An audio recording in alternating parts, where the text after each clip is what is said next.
What's up, guys? Welcome back to Project Freelance. This is Kay Anagonio. I am your host for everything freelance related here on iTunes, Spotify, Anchor, wherever you are listening to this podcast. Please let me know. Tweet me at Project Freelance. Let me know where you're listening to the podcast at, because I want to know. I wanted to let you guys know that I have prints from Alaska, my Alaska trip, up on my website, justtheletterk.com/prints. You can go get a print of some mountains or some animals, some things over there. There's a lot of beautiful Alaska shots. Go check it out, justtheletterk.com/prints. I'm also working on an abandoned photography book, so put that in your calendar. Save a little bit of money. I don't know how much it's going to be. It's like 200 images. They're amazing. I just finished putting the layout together. I'm finalizing all the writing. I got to get an editor. I got to do all the things, but I'm going to be publishing it probably independently. I want to see how it'll do independently. I can always get a publisher later and publish it later under a publisher or whatever. But yeah, I just want to let you guys know that is coming to your faces soon. Also, if you like my work, if you like what I do here, you can support my work on Patreon at patreon.com/justtheletterk. It's my YouTube Patreon. That's where people help me out making videos, making movies, things like this, help with my travels, and just help support me in general so I can continue to make content for you. And so even $1 would be dope on Patreon. Let me know. You guys are the best. Thank you. I appreciate it. And this week on the podcast, we have Rob Palmer. He is a digital nomad. This guy is a journalist. He's traveled all over the world as a journalist. And I wanted to talk to him this week about some of his crazy travel stories, because as you guys know, I travel a lot as a freelance filmmaker and photographer, a content creator, if you will. And so I have crazy travel stories. So it's nice to hear from another journalist type of person, their travel stories. And I wanted to hear how he got into journalism and some of the things he gets to write about in journalism. And I also wanted to know, does his family follow in his footsteps? Do his kids follow in his footsteps? So without further ado, Project Freelance, Rob Palmer, thank you for coming on the podcast. Take it away. Tell the people who you are and what you're about. Okay, so I started out as a journalist. I originally trained in journalism in London and worked with some newspapers and magazines there. But I soon found there's more money in copywriting and working in the advertising sector. So I switched over and started working with some of the big ad agencies in London. I did that for a few years and then started freelancing. So I've now actually been a full-time freelancer since 1988, so a little over 30 years now I've been doing that, either freelancing or being an entrepreneur or a bit of both. So I certainly enjoy the lifestyle, and I would never want to go back to having a full-time job, and I think freelancing is a great way to make a living. So back in the 90s, I was working with a lot of the big corporates in London and a lot of big companies. And then when the internet came along around about the late 90s, around 2000, I could see that was a huge opportunity to do something different. So I started initially picking up clients online through I had a kind of what is now looks like a pretty primitive website, but it enabled to pick up some clients. And then I found, even after a while, that I didn't have to be tied to London anymore. I could, in fact, live anywhere. So I ended up relocating to Australia with my family, and we started a whole new life over there. So all of that was made possible by freelancing and the internet and the ability to have an online business. So I want to talk about journalism. Let's go way back to the beginning. So talk about how you got into journalism. What was that like back in the 80s? It was certainly very different. Obviously, no internet then, so it was a lot harder.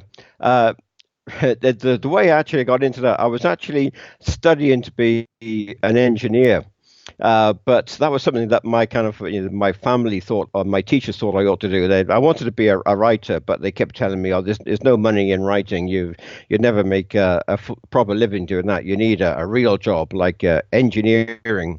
So I kind of got funneled into studying to be an engineer, but I didn't really want to do it. I couldn't see myself spending the next kind of 40 years doing something my heart wasn't in it. So I struggled along with it for a while, and then what happened one day, it was I went out on a boating trip with a couple of friends when we were about 18, and to cut a long story short, we got stranded about a mile out to sea, and our boat sank, and we came very close to drowning.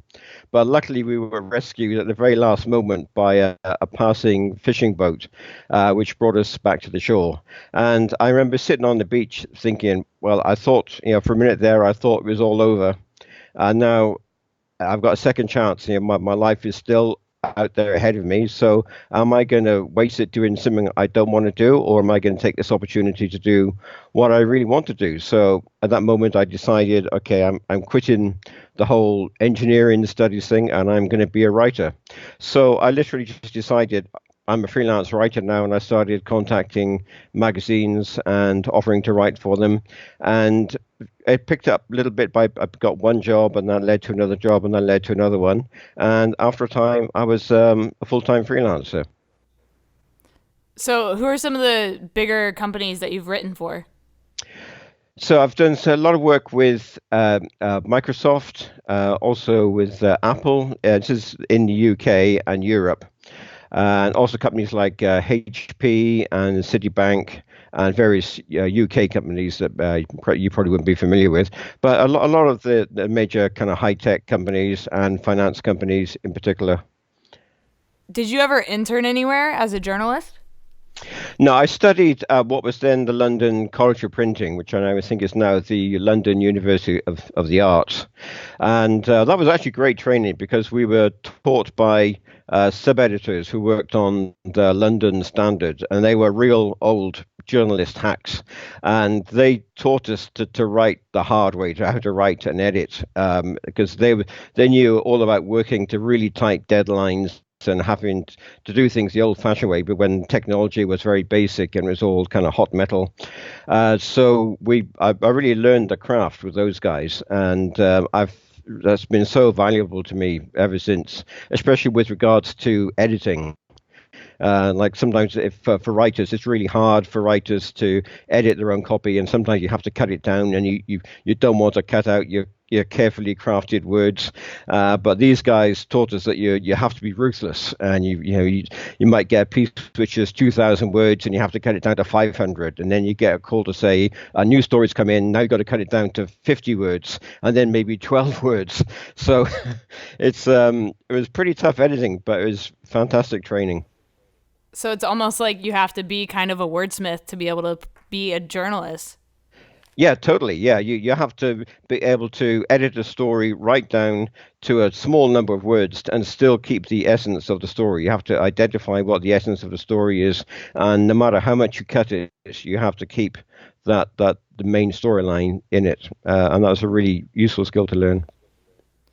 So let's talk about traveling and starting to travel. So you moved with your family to Australia, started over, and then from there, like, what did you guys do? Because you continue to travel. Yeah, so my our first kind of digital nomad, I think it may be the first digital nomad trip ever, was actually a little before that in 1999. We as a family, we went to Ireland. My kids were really young at that time, and I just started an online business as a kind of information site for freelancers, and I was making enough money to live on. And I realized that we could go off to Ireland for a month and travel around, and I could actually make money just through the website. So we did that. We traveled around in this rusty old camper van, but the internet was only just beginning to happen. So there was no internet cafes, no co-working spaces, nothing, no Wi-Fi. So the only way I could get online is we'd roll into a new town somewhere, and I'd just go up to someone's door at random and knock on the door and ask them if they had internet, and if they did, could I pay them 10 Irish pounds to use their internet for half an hour? And usually I'd find someone who said yes, and I could get online for a little while and check email and do what I had to do, and then we move on to the next town. So What? Wait, what? that was a bit crazy. I know it seems a bit You mad. would just knock on people's door and ask if Yeah, it seems so fine back then, back before everybody was killing each other. yeah, it was a little bit of a different world, I guess. I suppose you couldn't do it now, but it was the only way. There was no no kind of portable internet, nowhere, no internet cafes or anything you could go to. Certainly no co-working spaces or Wi-Fi. So that was the only way to do it. So it was pretty basic, but it got the job done. So then we thought, well, okay, well, we don't have to live in London. Where it's cold and wet and rainy, we can go and live in the sun. So we emigrated to Australia, and we live near Sydney. Uh, and so my kids grew up going to the beach after school, going surfing and jet skiing and doing all the kind of Aussie lifestyle kind of things. And it was really great. And I was able to just carry on building up my kind of online business and still do some freelance work and keep things rolling. So talk about the website. What made you think to create a website to finance your living? Well, I'd started with my first website I'd used to attract some clients, and then I thought there was an opportunity I could see that kind of e-commerce was going to happen, and I had a couple of experiments in what you would call e-commerce, which didn't really kind of work out. But then I started a site. About freelancing because that's the one thing I knew about, and that actually took off and became quite popular. So that to my surprise, kind of turned into a membership site, which gave people information about how to start freelancing and how to increase their rates and how to find clients, that kind of thing. So that became a business more by accident than design, but it was a very rewarding thing to do. And I'm curious to know what inspired you to be a writer. Like, why did you start writing? Like, who inspired you to write? Well, it's really from when I was a kid. Basically, I loved books. As soon as I learned to read and discovered books, I was fascinated by books and magazines, and I read all the time. And I used to write stories and all kinds of things. So I knew from a very young age that was really what I wanted to do if I could make it happen. So the fact that I was able to make it into a full-time living was fantastic. And I still enjoy it now, all these years later. I'm still write usually at least 1,000 words a day, and will do for many years to come, I think. Can we talk about Cape Canaveral and watching a shuttle launch there? Because Yeah. NASA just put out a tweet, right? And they said they're opening their doors to social media influencers to come watch and film behind the scenes of a rocket launch. And so I applied. And so now I need to know, what's it like? It was amazing. That was I went to with actually I took my son with me. We went to a internet marketing conference in Orlando, and or near somewhere near Orlando.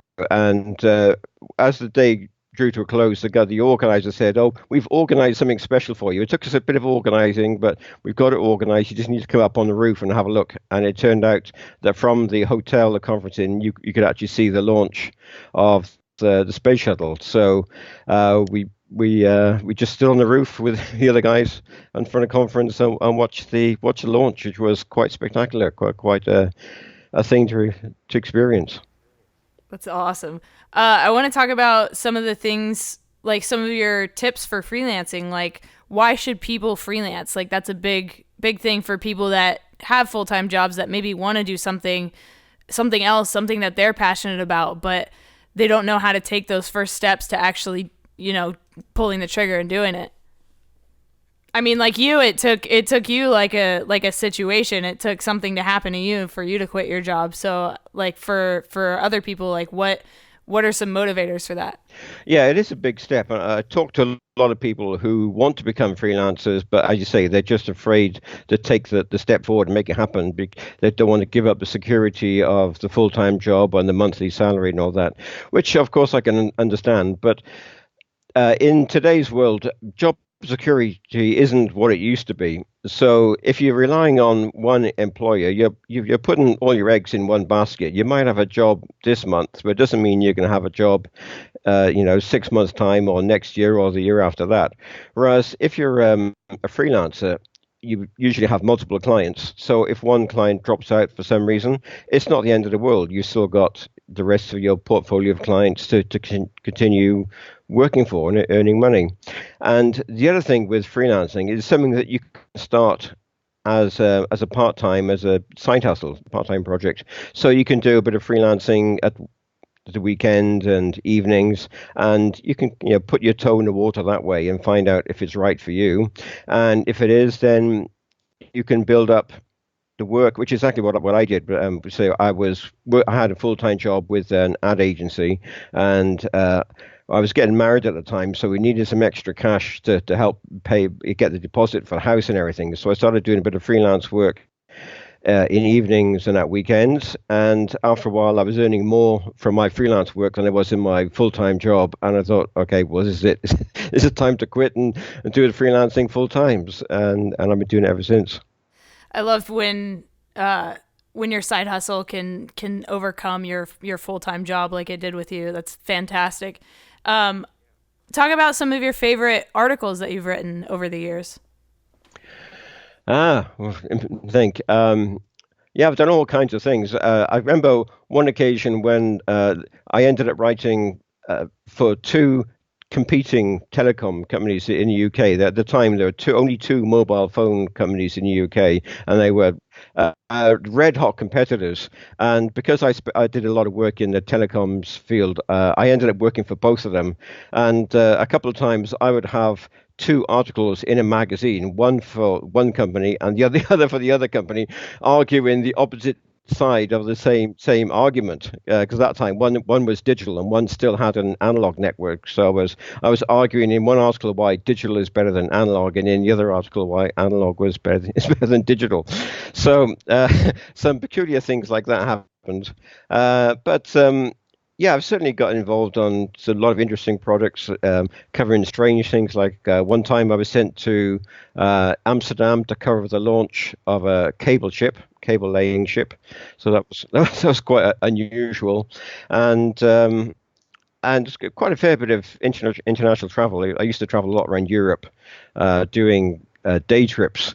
So I actually went to a lot of places in Europe without really seeing much of the kind of things you would normally see as a tourist. So all I ever saw was the kind of airport and on the road that led from the airport to the area where all the corporates were.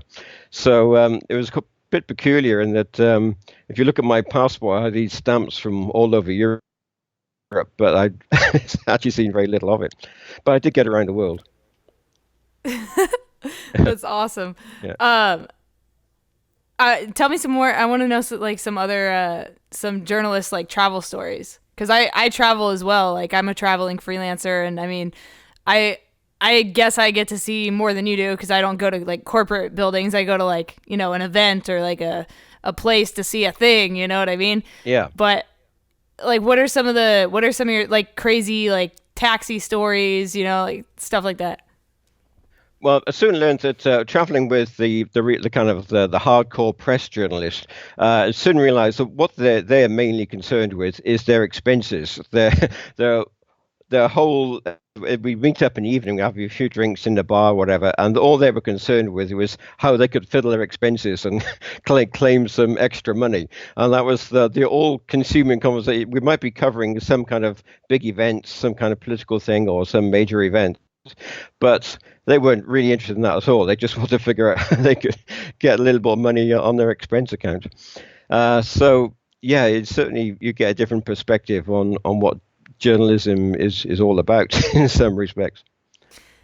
How do you think it's Yeah. changed with the introduction of more social media things like Twitter and there's a lot more pressure on the media. Yeah, it's changed everything. I think it's a positive change. It's forcing everybody to be more honest. I mean, years ago, you could get away with kind of you could get away with stories which weren't always properly fact checked, or because there's no comeback. But now in this social media world, everything comes under scrutiny. So journalists do have to be more careful about with fact checking and that kind of thing. But also, I think now that there's so much pressure to produce content, the quality overall is certainly the quality of the writing is not necessarily as good, because you're not held to quite the same high editorial standards. It's more about producing quantity rather than quality sometimes. Yeah, I think it's because I just heard a quote today: "Journalism doesn't sleep, or the news doesn't sleep. There's No. always something happening." Yeah, yeah. It's just pressure to have new stories all the time. Whereas it used to be about having a smaller number of stories, and they had to be the best. You had to have a better story than your competitor.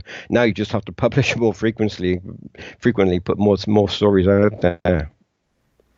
So going back to when you were competing with yourself, like I hear that there's a lot of infighting within the journalism community and a lot of like drama between journalists because of that competition to write the better article and do the better piece.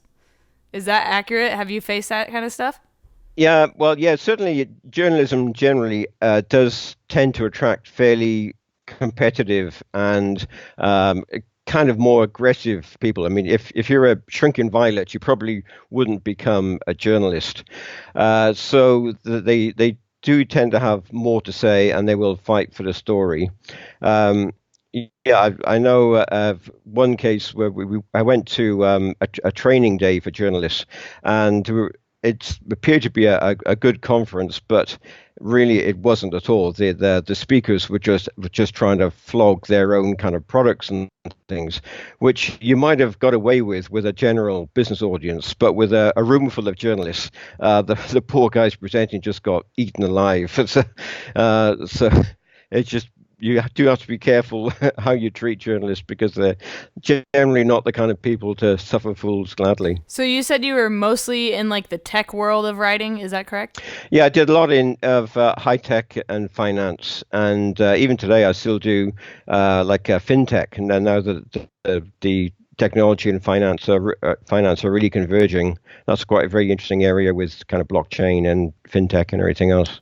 I don't know a lot about that world. Talk to me more about it. Okay. Well, one of the reasons I got into technology originally was it was a conscious decision because I thought there's always going to be something new to write about. It's going to be fast changing. There's always going to be new concepts, new technologies, new products, and that's proved to be true. It's a very interesting world. So.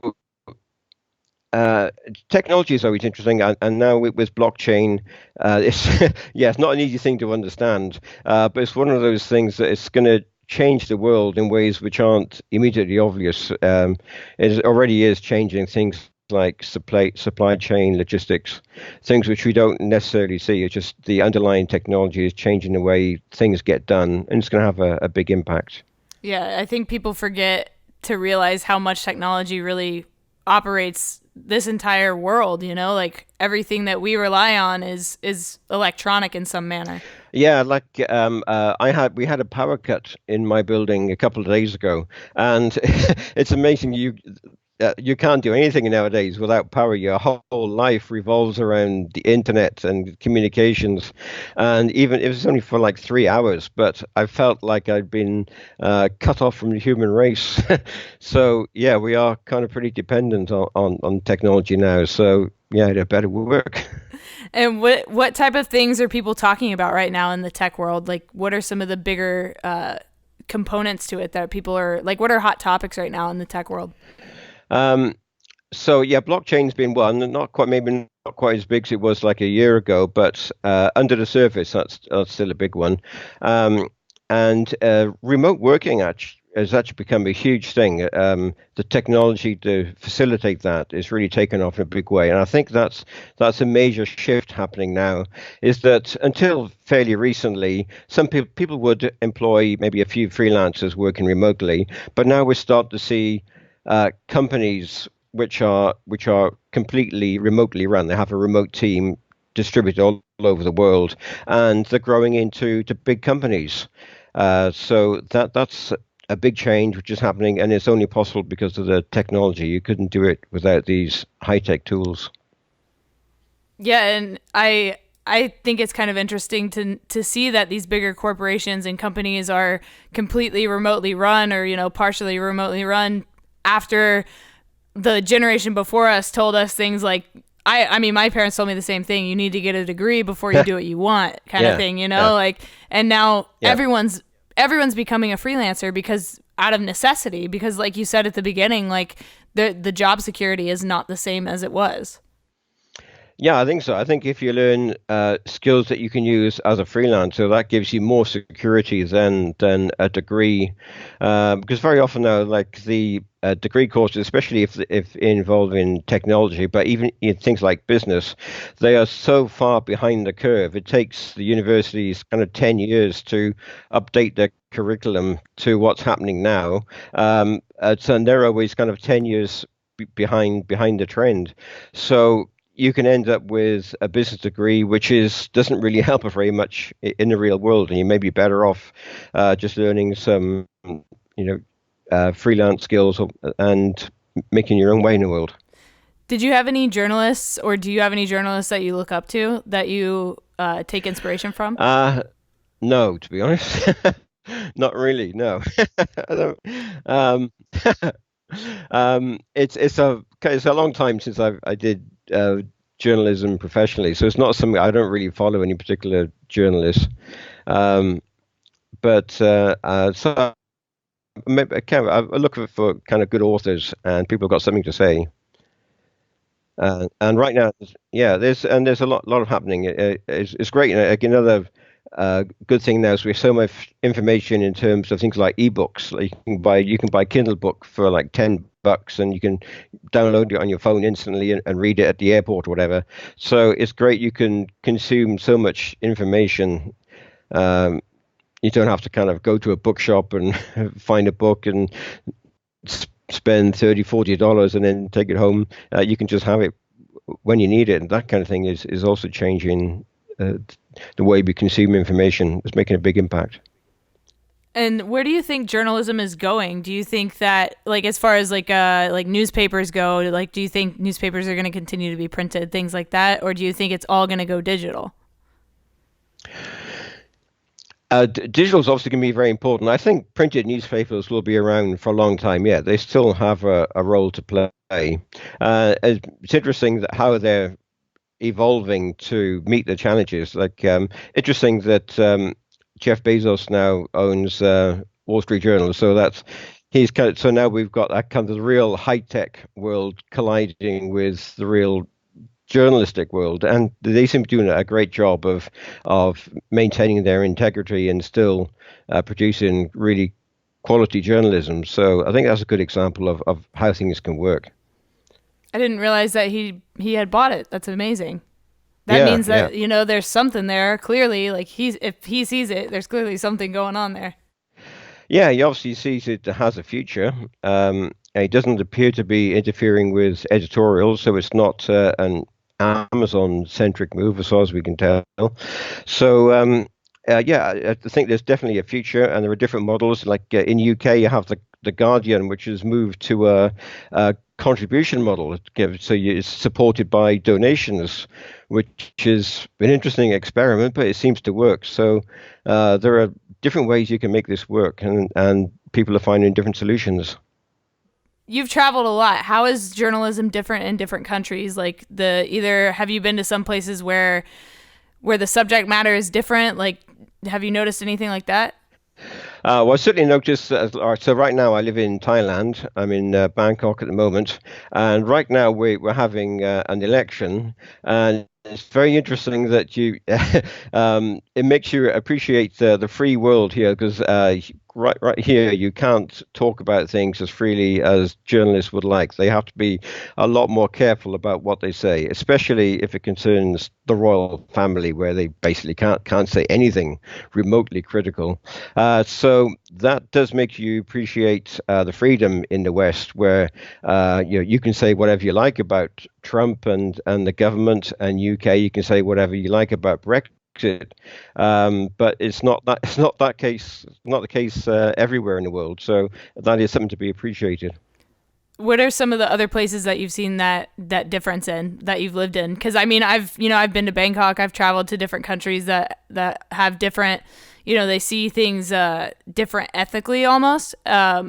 How, like, what are some of the other places you've been where journalism is different? Yeah, China's the obvious one. That's somewhere else where you have to be more careful, and people are they're more cautious about what they'll say to you, and they're definitely kind of indoctrinated into the Chinese way.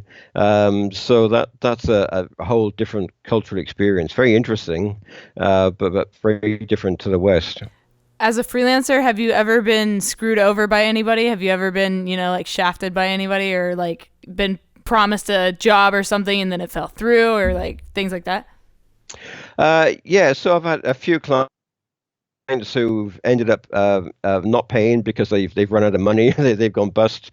I know one agency I did a lot of work for, and they got robbed. Someone stole all their equipment and put them out of business. So they did eventually pay me, but it took like 2 years to get my money for that job. But it is an issue if you're a freelancer. You have to accept that once in a while you're going to get a bad debt. Just like any business, it's going to happen, and you just have to allow for that.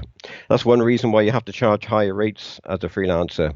And I think that's a big problem is freelancers very often don't charge enough for their work. They tend to compare their what they want to earn to a full-time job salary, and that's not a close comparison at all. You need to be charging much higher rates because you have much bigger risks to accommodate as a whole different job. So you need to allow for these bad debts and gaps between jobs and everything else. Has journalism, the pay rate, has that shifted over the years? Like, how have you seen that change, if it has? Well, certainly the big publications still pay reasonably well. They never paid anywhere near as well as the corporate world, but they pay reasonably well. But of course, now we're seeing with the freelance marketplaces like Upwork, they're dragging down the rates for average kind of article writing.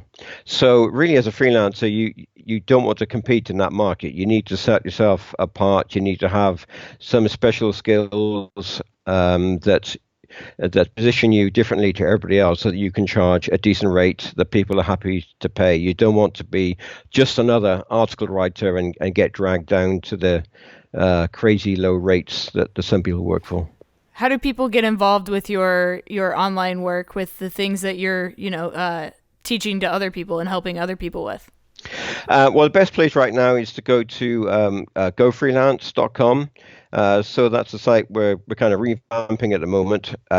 So anybody wants to get in touch, they can certainly get in touch with me there, and I'm happy to help anybody, give some ideas and advice.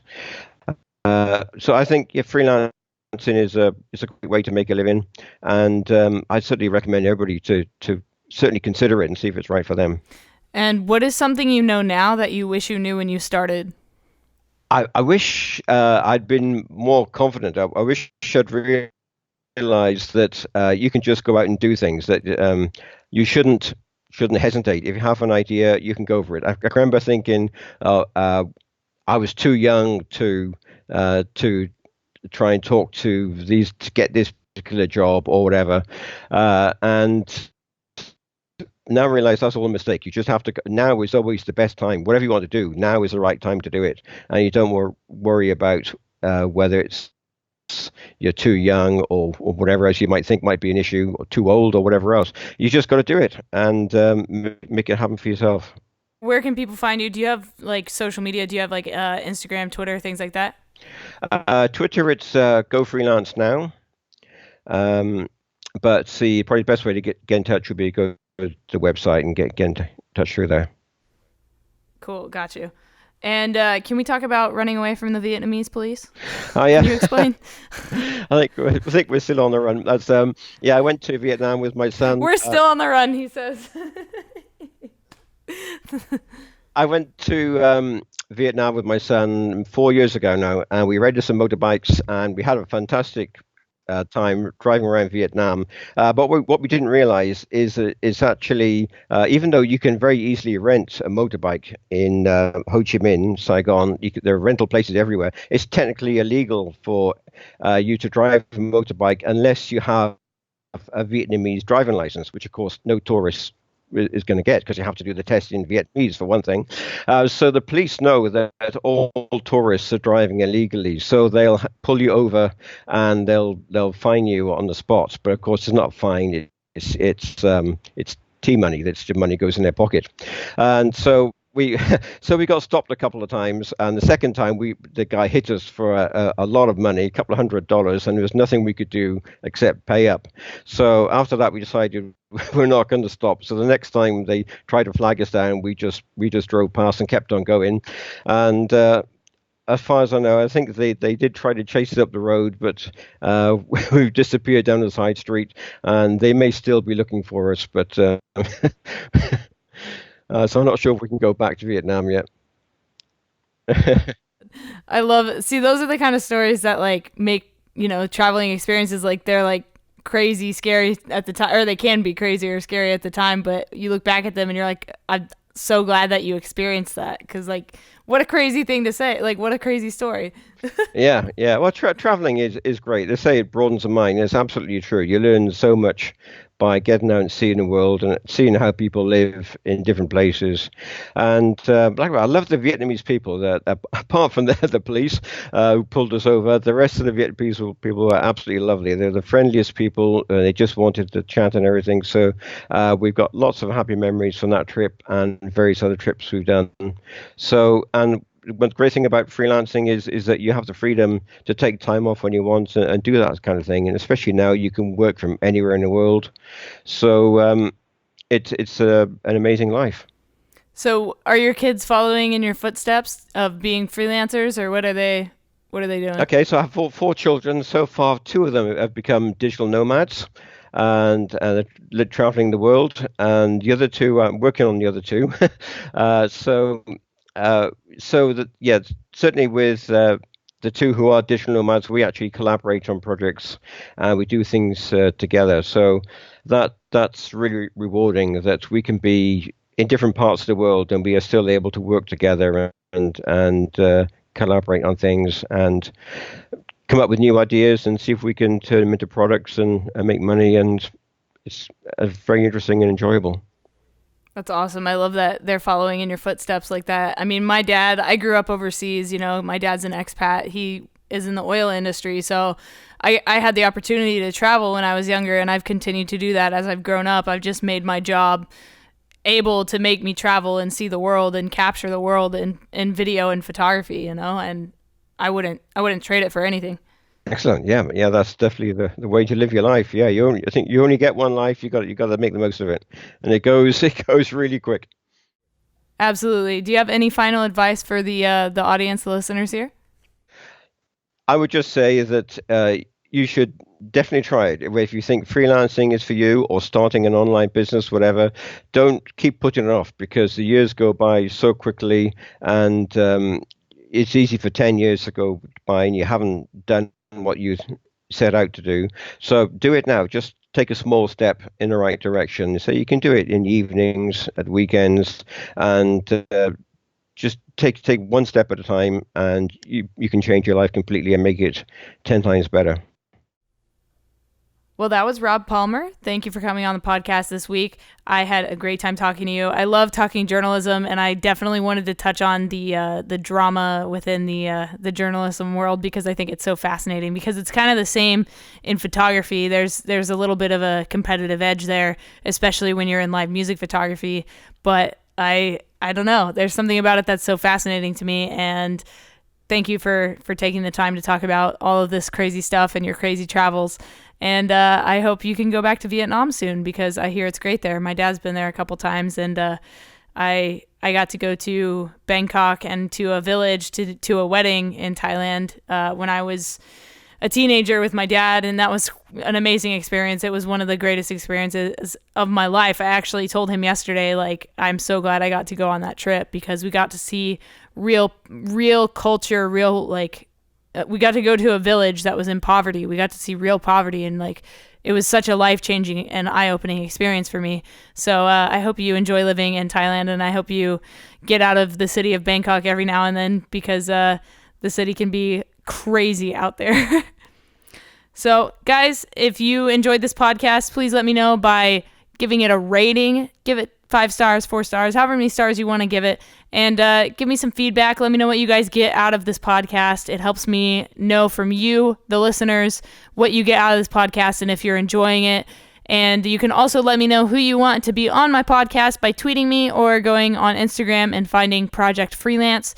Just hit me up and let me know. Maybe you want to be on the podcast. Maybe you want to learn more about freelancing, or maybe you want to ask me questions specifically about how to get started as a freelancer. Just ask me and I'll address it here on Project Freelance. You guys know where to listen to it. On iTunes, Spotify, Anchor, whatever platform you want to. I don't know what you're listening to this on, so let me know. Actually, like Instagram, comment, or tweet me. Let me know what platform you listen to Project Freelance on. I'm curious.